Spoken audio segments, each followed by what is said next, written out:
নমস্কার বন্ধুরা, অন্নপূর্ণা যোজনা 2026 ইতিমধ্যেই কিন্তু আমরা জানতে পেরে গেছি যে অন্নপূর্ণা যোজনার নতুন ফর্ম কিন্তু প্রকাশিত হয়ে গেছে।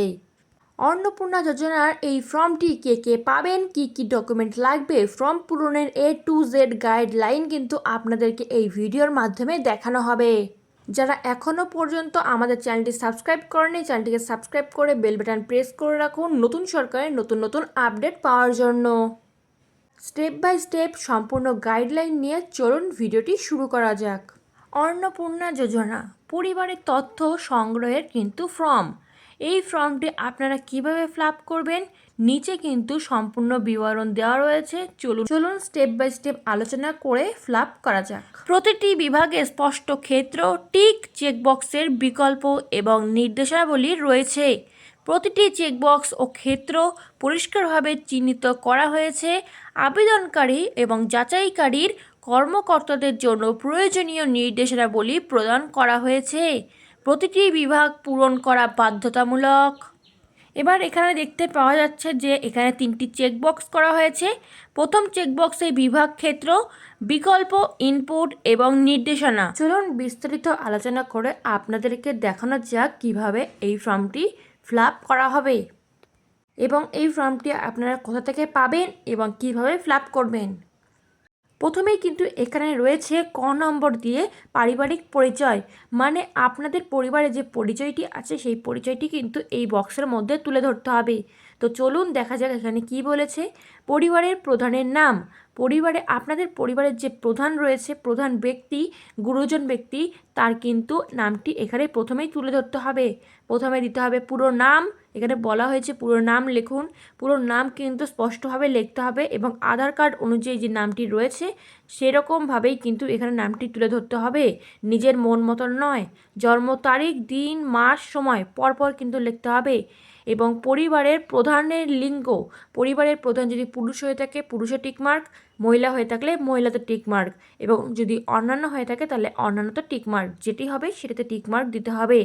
পরিবারের প্রধানের আধার নম্বর, পরিবারের প্রধানের যদি আধার নম্বর থাকতে তো হবে অবশ্যই, থাকলে এইখানে সুন্দর করে স্পষ্টভাবে পার্ট বাই পার্ট কিন্তু লিখতে হবে।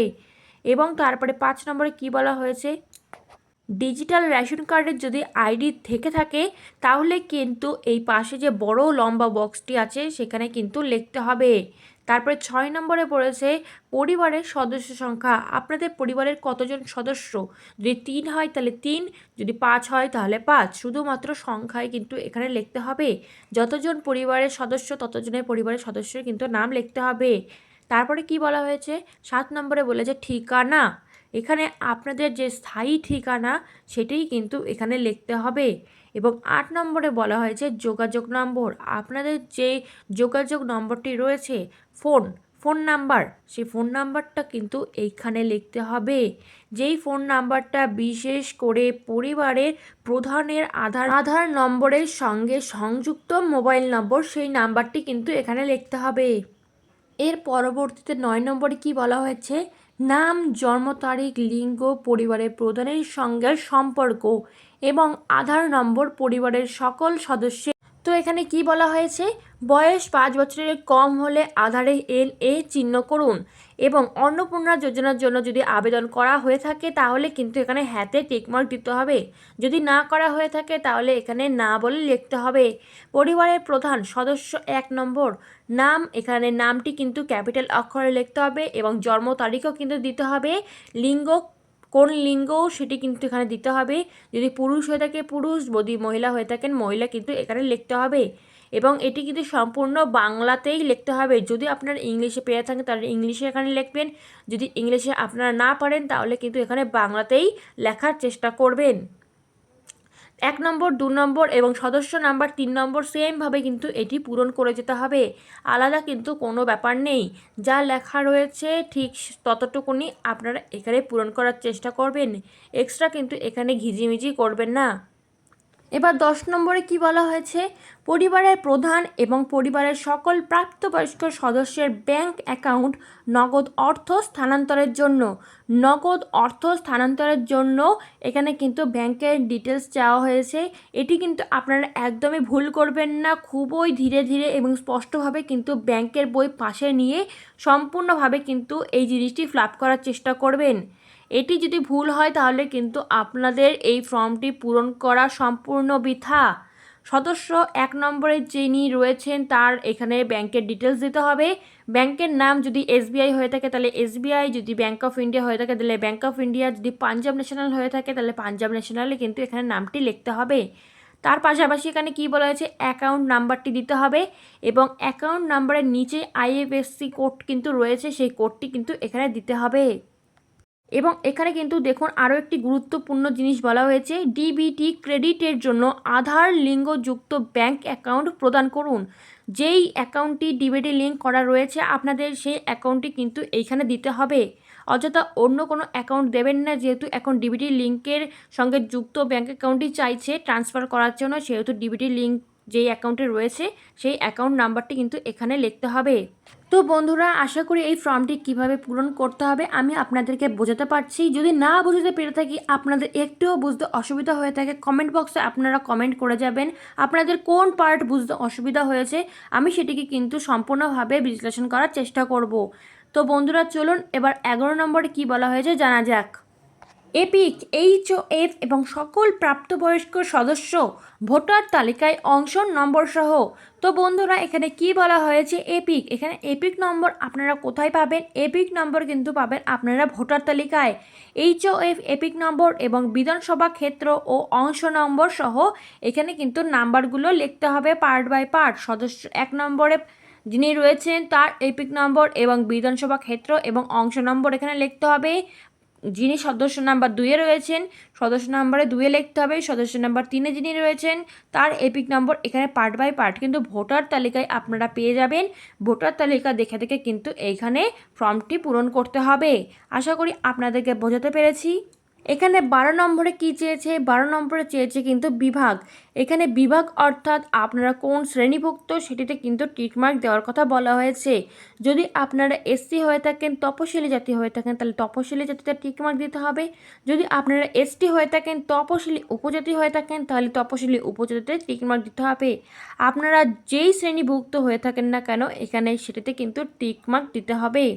এই ফর্মটিতে কিন্তু আপনাদেরকে সম্পূর্ণ সত্য তথ্য প্রদান করতে হবে।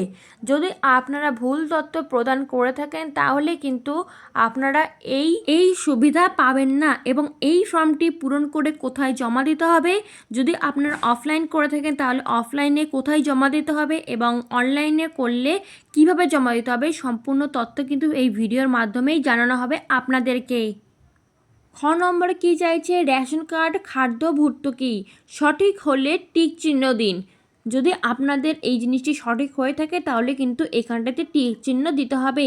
এইভাবে কিন্তু আমাদের 3 নম্বর পেজ শেষ হচ্ছে। এবার 4 নম্বর পেজে আমরা দেখব যে কি বলা হয়েছে এবং আমাদেরকে কি পূরণ করতে হবে। তো চলুন দেখে নেওয়া যাক। আপনার কি ডিজিটাল রেশন কার্ড আছে? যদি থেকে থাকে তাহলে পাশের বক্সে কিন্তু হ্যাঁতে টিকমার্ক দিতে হবে এবং যদি না থেকে থাকে তাহলে কিন্তু এখানে নাতে টিকমার্ক দিতে হবে। এবং 2 নম্বরে কি বলা হয়েছে, যদি হ্যাঁ হয় তবে কার্ডের ধরন উল্লেখ করুন। যদি আপনাদের ডিজিটাল রেশন কার্ড থেকে থাকে তাহলে রেশন কার্ডের ওপরে কিন্তু এই নাম্বারগুলি দেওয়া থাকবে, AYSPHH RKSY2 যে কোন একটি নাম্বার দেওয়া থাকবে। সেই নাম্বারটি দেখে কিন্তু আপনাদের টিকমার্ক দিতে হবে যে আপনাদের রেশন কার্ডে কোন নাম্বারটি দেওয়া রয়েছে।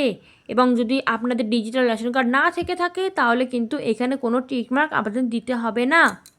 এবার দেখে নেব 3 নম্বরে আপনাদেরকে কি বলা হয়েছে, পরিবারটি রেশন দোকান থেকে মাসিক রেশন তুলছে কি না। যদি প্রত্যেক মাসে পরিবার থেকে রেশন তোলা হয় তাহলে এখানে হ্যাঁতে টিকমার্ক দিতে হবে। এবং যদি আপনারা প্রত্যেক মাসে রেশন না তুলে থাকেন তাহলে কিন্তু এখানে নাতে টিকমার্ক দিতে হবে। গ নম্বরে কি দেওয়া হয়েছে, গ নম্বরে কিন্তু বলা হয়েছে সম্পদ। এখানে 1 নম্বরে কি বলা হয়েছে, বাড়ির ধরন। আপনাদের যে বাড়ি রয়েছে সেই বাড়ির ধরনটি কি? আপনার বাড়িতে কি 3 বা 4-এর বেশি পাকা ঘর রয়েছে? যদি থেকে থাকে তাহলে কিন্তু এখানে হ্যাঁতে টিক মার্ক দিতে হবে, যদি না হয়ে থাকে তাহলে নাতে টিক মার্ক দিতে হবে। 2 নম্বরে কি বলা হয়েছে, পারিবারিক জমির মালিকানা। যদি পারিবারিক জমির মালিকানা থেকে থাকে তাহলে হ্যাঁতে টিক মার্ক দিতে হবে, যদি না থেকে থাকে তাহলে কিন্তু নাতে টিক মার্ক দিতে হবে। এবং এখানে কিন্তু নথিপত্র চেয়েছে, সেই নথিপত্রগুলো কি আপনারা একটু দেখে নিন। এখানে কিন্তু নথিপত্র সহ চেয়েছে কতগুলো ডকুমেন্টস, যেমন রেজিস্ট্রেশনের নথি, মিউটেশনের কপি এবং আর হালনাগাদের তারিখ সহ সর্বশেষ জমির রেকর্ডের কপি। যদি এটি হ্যাঁ হয়ে থাকে তাহলে হ্যাঁতে টিকমার্ক দিয়ে এই সমস্ত নথিপত্র কিন্তু জমা দিতে হবে। এবং 3 নম্বরে কি বলা হয়েছে, পরিবারের সকল সদস্যের মোট জমির পরিমাণ কত, কত শতক, এখানে কিন্তু সেমভাবে লিখতে বলা হয়েছে ড্যাশের ওপরে।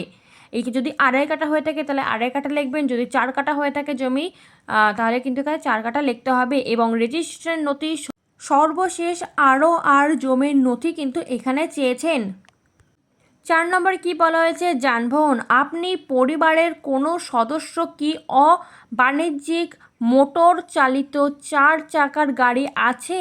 যদি থেকে থাকে আপনাদের তাহলে হ্যাঁতে টিকমার্ক দেবেন, যদি না থেকে থাকে তাহলে কিন্তু নাতে টিকমার্ক দেবেন। এবং যে নথিপত্রগুলি চাওয়া হয়েছে সেই নথিপত্র কিন্তু জমা দিতে হবে আপনাদেরকে 1 কপি করে। যদি হ্যাঁ হয়, যদি আপনাদের 4 চাকা গাড়ি থেকে থাকে তাহলে এইখানে গাড়ির সংখ্যা উল্লেখ করতে বলা হয়েছে এবং গাড়ির রেজিস্ট্রেশন নম্বর কিন্তু এখানে দিতে বলা হয়েছে। তারপর 5 নম্বরে কি বলা হয়েছে, পরিবার ভিত্তিক সদস্যের স্বাস্থ্য বিমা। যদি থেকে থাকে তাহলে হ্যাঁতে টিকমার্ক দেবেন এবং যদি না থাকে তাহলে তাকে নাতে টিকমার্ক দেবেন। হ্যাঁতে যদি টিকমার্ক দিয়ে থাকেন আপনারা তাহলে এখানে কি বলা হয়েছে, যদি হ্যাঁ হয় তবে সরকারি বা বেসরকারি বিমার অঙ্গ এবং প্রিমিয়ামের বিবরণ সহ উল্লেখ করুন। এখানে যেটি বলা হয়েছে সেটি কিন্তু এখানে টিকমার্ক দিতে হবে। যদি সরকারি হয়ে থাকে তাহলে সরকারিতে টিকমার্ক দেবেন, যদি বেসরকারি হয়ে থাকে তাহলে বেসরকারিতে টিকমার্ক দেবেন। এবং বিমার অঙ্ক কত সেটি লিখতে হবে এবং প্রিমিয়ামের বিবরণ চেয়েছে এখানে কিন্তু প্রিমিয়ামের বিবরণটি দিতে হবে। যিনি পরিবারের সদস্য নম্বরে 1-এ রয়েছেন, যদি স্বাস্থ্য বিমা থেকে থাকে, তিনি যদি সরকারি স্বাস্থ্য বিমার সঙ্গে যুক্ত থাকেন কিংবা বেসরকারি স্বাস্থ্য বিমার সঙ্গে যুক্ত থাকেন তাহলে সেটাতে টিকমার্ক দিয়ে বিমার অঙ্ক কত সেটি লিখতে হবে এবং প্রিমিয়ামের বিবরণ কিন্তু সম্পূর্ণভাবে দিতে হবে এইখানে। সেমভাবে কিন্তু সদস্য 1, সদস্য 2, সদস্য 3, সদস্য 4 এরকমভাবে কিন্তু যদি থেকে থাকে তাহলে সম্পূর্ণ তথ্য দিয়ে কিন্তু এই বক্সগুলো ফিল আপ করতে হবে। এবার কিন্তু আমরা চলে যাব 4 নম্বর পেজে। 4 নম্বর পেজে এখানে কি বলা হয়েছে সেটি দেখব এবং ফ্লাপ করব। এখানে ঘ নম্বরে কি বলা হয়েছে, ঘ নম্বরে বলা হয়েছে আয় বা পেশা। কোনো সদস্য কি আয়কর বা পেশাগত কর প্রদান করেন? যদি করে থাকেন তাহলে হ্যাঁ কিংবা নাতে টিকমার্ক দিতে হবে। এবং 2 নম্বরে কি বলা হয়েছে, পরিবারের সদস্যদের প্যান কার্ড যদি থেকে থাকে তাহলে কিন্তু এইখানে ডিটেলস সহ সম্পূর্ণ তথ্য দিতে হবে। HOF এর নাম দিতে হবে, প্যান নাম্বার দিতে হবে এবং সদস্য 1, সদস্য 2 এরকম পার্ট বাই পার্টভাবে কিন্তু প্যান নাম্বার রয়েছে সেটি কিন্তু এখানে প্রদান করতে হবে। এবং 3 নম্বরে কি বলা হয়েছে, কর্মসংস্থানের ধরন।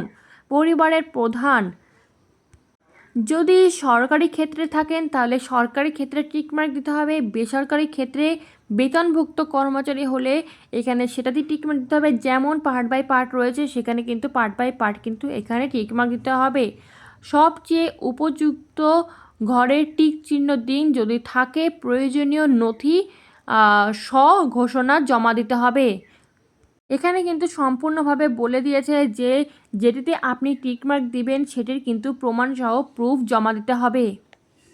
সরকারি ক্ষেত্রে হলে সরকারি ক্ষেত্রতে টিকমার্ক দিতে হবে এবং বেসরকারি ক্ষেত্র বেতনভুক্ত কর্মচারী হয়ে থাকলে সেটাতে কিন্তু টিকমার্ক দিতে হবে। সংগঠিত ক্ষেত্রে স্বনিযুক্ত যদি হয়ে থাকেন তাহলে কিন্তু সেটাতে টিকমার্ক দিতে হবে এবং আংশিক সময়ের কর্মরত হয়ে থাকলে মানে পার্ট টাইম জব যাকে বলা হয় সেটাতে যদি হয়ে থাকেন তাহলে সেটাতে টিকমার্ক দিতে হবে। এখানে যে বক্সগুলি রয়েছে সেই বক্সগুলি পড়ে পড়ে আপনাদের যেটি হবে সেটিতে টিকমার্ক দেবেন এবং সম্পূর্ণ নথি সহ কিন্তু সম্পূর্ণ ফর্মটি জমা দিতে হবে। এবং কি বলা হয়েছে নেক্সট স্টেপে, বলা হয়েছে 4 নম্বরে পরিবারের শিক্ষিত প্রাপ্তবয়স্ক সদস্যের সংখ্যা এবং পরিবারের অশিক্ষিত প্রাপ্তবয়স্ক সদস্যের সংখ্যা কত।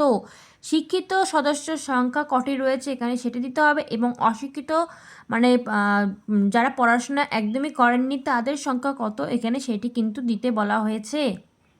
এবং বলা হয়েছে পরিবারের প্রধান যদি শিক্ষিত হয়ে থাকেন তাহলে শিক্ষিত তো টিক মার্ক, অশিক্ষিত হয়ে থাকলে অশিক্ষিত টিক মার্ক, এবং সর্বোচ্চ শিক্ষাগত যোগ্যতা কত এটি এখানে কিন্তু সেটি উল্লেখ করার কথা বলা হয়েছে। কোনো সদস্য কি কোনো সাংবিধানিক পদ, মন্ত্রী, সাংসদ, বিধায়ক, পৌরস্থানীয় সংস্থা এবং পঞ্চায়েত সংস্থার প্রাক্তন বর্তমান ধারক? যদি হয়ে থাকে তাহলে হ্যাতে টিকমার্ক, যদি না হয়ে থাকে তাহলে নাতে টিকমার্ক দিতে বলা হয়েছে। এইখানে যে পার্ট বাই পার্ট বলা হয়েছে ঠিক পার্ট বাই পার্ট কিন্তু সম্পূর্ণভাবে ফর্মটি পূরণ করতে হবে। 6 নম্বরে বলা হয়েছে কোনো সদস্য কি সরকারি পেনশনভোগী? যদি হয়ে থাকেন তাহলে হ্যাতে টিক মার্ক, যদি না হয়ে থাকেন তাহলে নাতে টিক মার্ক। 7 নম্বরে বলা হয়েছে কোনো সদস্য কি জিএসটির অধীনে নিবন্ধিত আছেন? যদি হয়ে থাকে তাহলে হ্যাঁ, যদি না হয়ে থাকে তাহলে না। এবং 8 নম্বরে বলা হয়েছে পরিবারের মোট বার্ষিক আয় কত। এখানে পরিবারের যে বার্ষিক আয়টি রয়েছে সেটি কিন্তু এখানে তুলে ধরতে বলা হয়েছে। এবং 9 নম্বরে অন্যান্য পরিচয়ের নথি দেওয়া হয়েছে, এখানে কিন্তু সেটি সম্পূর্ণভাবে তথ্য প্রদান করতে হবে।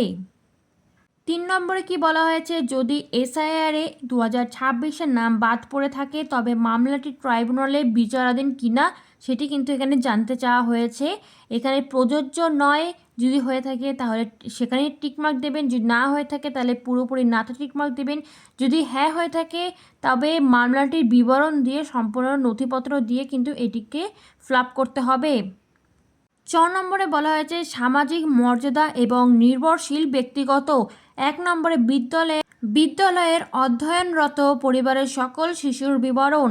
এখানে সদস্য নম্বর, শিশু সদস্য নম্বর 1 নম্বর দিয়ে কিন্তু এখানে শিশুর নাম, শ্রেণী, বিদ্যালয়ের নাম, ধরন, সরকারিতে যদি থেকে থাকেন তাহলে সরকারিতে টিকমার্ক, সরকারি সাহায্যপ্রাপ্ত যদি হয়ে থাকেন তাহলে সরকারি সাহায্যপ্রাপ্ততে টিকমার্ক, বেসরকারি যদি বিদ্যালয়ে হয়ে থাকে তাহলে সেখানে কিন্তু টিকমার্ক দিতে হবে।